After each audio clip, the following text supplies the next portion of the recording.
Hey everybody, it's Mark T here, coming at you. Now I realized a lot of people around YouTube were making their top 10 games of 2010, and I decided to make my list. Unfortunately, I don't have a lot of 2010 games, so there wouldn't be a real point in doing that. So I decided just to make a video about my top 10 games I like in general. So let's start. That's number 10.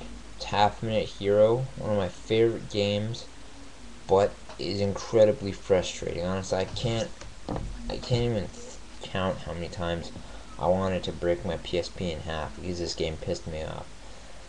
I guess I should have read the back a bit before I bought it, but overall it's a good game. You know, it's really interesting. The thing that annoys me the most is just a short time limit. But I guess I should have read the cover first. Half Minute Hero. It's only 30 seconds to save the world. But thankfully, I was able to play through it and get to at least the last level of the first character you play as. Unfortunately, I haven't gotten any farther yet, but I do plan on beating it sometime later. But as of now, yeah. It's number 10. Number 9, Rune Factory Frontier. This is gonna be the only Wii game that I have on my list. Not for any particular reason. It's just the only Wii game that's on my list. It's as simple as that. It's Rune Factory Frontier. A good game. I got it from my friend for my birthday a while ago, which was I believe last year.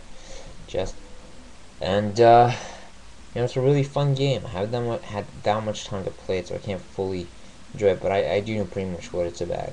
And from what I've played, I really enjoyed it, and it deserves to make my top 10. So, yeah. Number 8, going back to the past, people, SpiderMan 2 for PlayStation. Awesome game. If you don't have it, and you have a PlayStation 2 or PlayStation 1, get it. I'm not really sure. I'm pretty sure that it's not rare, but honestly, one of the funnest games I've ever played for PlayStation. Just awesome. It's just like the first. This is an improvement on the first one, and also just like not quite there. But I love this game, and honestly, improvements I've made compared to the first one is just fantastic. I also have the first one, but unfortunately, it's not on this list, and I can't really remember where it is. Anyways, yeah, great game. Number 7. So no, that's number 8. Number 7, Kenka Bansho, Badass Rumble. This is one of my favorite games for the PSP. I have beaten it about 3 times, but I haven't completely gotten everything and everyone that you can possibly get in this game. But I have beaten it 3 times officially. It was really fun and interesting, and honestly, got one of the best games for PSP, especially for people that like brawling, just like fighting games. It's really fun. This isn't actually the first one. It's actually the third one, but it's the only one that came to North America. There were 3. Well, there's a 4th now, out in Japan. The first 2 were for PlayStation 2, and I think the 3rd one was also made for PlayStation 2, but they ported this on the PSP. But I don't know, like my facts aren't 100% straight, so don't count me on that. But yeah, this is a really awesome game, and hopefully the 4th one that came up for PSP may be ported to North America.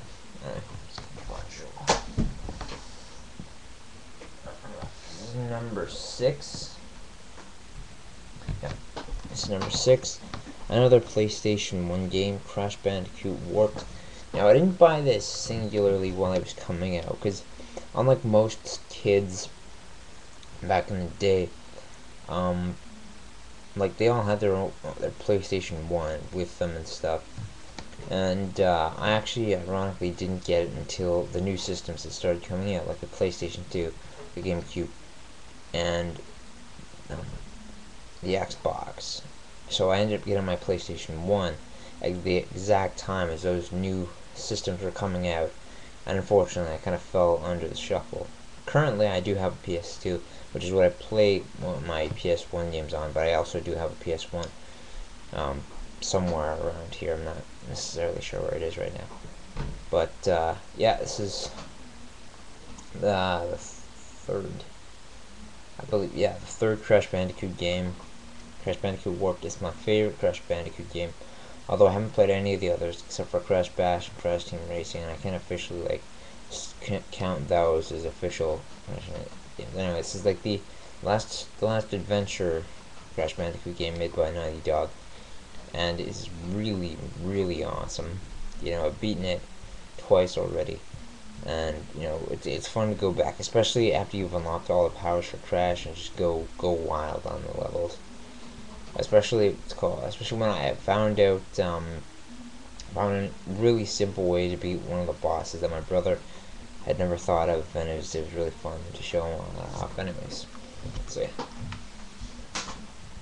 Number 5, Chrono Trigger on the DS.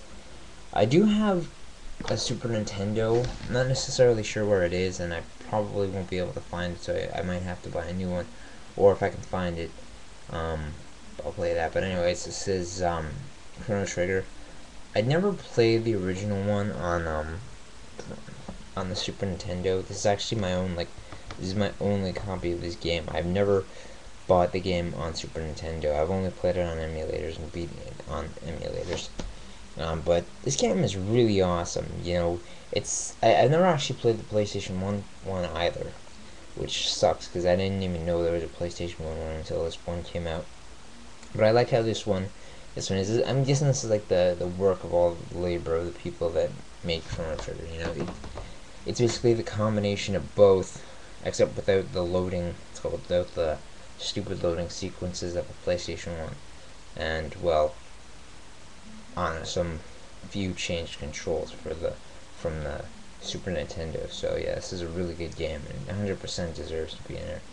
One of my favorite things about this game is definitely the fact that after you beat the game, you can start the game again, but with all your weapons and powers and stuff, and it's totally awesome. This is a one original game, so that's why it's number 5. Number 4, one of the rarest games I have. In fact, I think it's like the only really rare game I have. Like, not really, really rare, but one of the only rare games I do own. It is God Hand for the PlayStation 2. I got this from my best friend for Christmas this year because he found another copy at EBMs. And this is a rare game to come by, to be perfectly honest. It's really hard to find occasionally. But yeah, since my friend found another copy, he gave me this one because the other copy he had was a better copy. So yeah, now I have God Hand. It only comes with the French manual because my friend, like the one that he bought, didn't come with the other one. But this is a really awesome game. It's really hard too, but you know, it all depends on how you're playing it. And although some people might dislike this game is honestly one of the top games I have, and a real fun beat 'em up. Number 3, Batman Arkham Asylum. This is clearly going to be up. Well, actually, although I haven't mentioned it in many videos. In fact, I've never mentioned it in any videos. This is one of my favorite games. You know, it really makes you feel like you're playing as a Dark Knight, and it's 100% worth it. Besides, it's like really cheap compared to the way it was, to where it was, to how much it cost before. You know, it used to cost about $60-$70, and now they're selling it for about $30 down at EB Games. Not even used. You can buy brand new for $30, and that's a really good price. The best part about this game, I think, besides the gameplay, is definitely the input by the voice actors, which is Kevin Conroy, who originally voiced Batman in the animated series, and of course Mark Hamill as the Joker, who's just the only guy that can play the Joker for what he's worth. It's fantastic, and he's just the guy. He knows the Joker inside and out. He's perfect. That's it. I gotta speed this up. This is number 2. My very first Nintendo DS game, Super Mario 64 DS. really fun. Like, there's not much to say about this. It's just Super Mario 64, my favorite DS game that I own, and just the very first one I got. And the last one is Escape 3 for the PS2. This is one of my favorite games. It was the first Ape Escape game and only Ape Escape game I own. I got it when I was, like, I don't know, on one Boxing Day. Got it for a really good price. And honestly, I love this game. It's fantastic. You know, it may not be as good as the first two. The first one I do own for the PSP, but it is one of my favorites. And that's it. It's number one. Number one. Anyways, that's pretty much it for this. So see you all next time.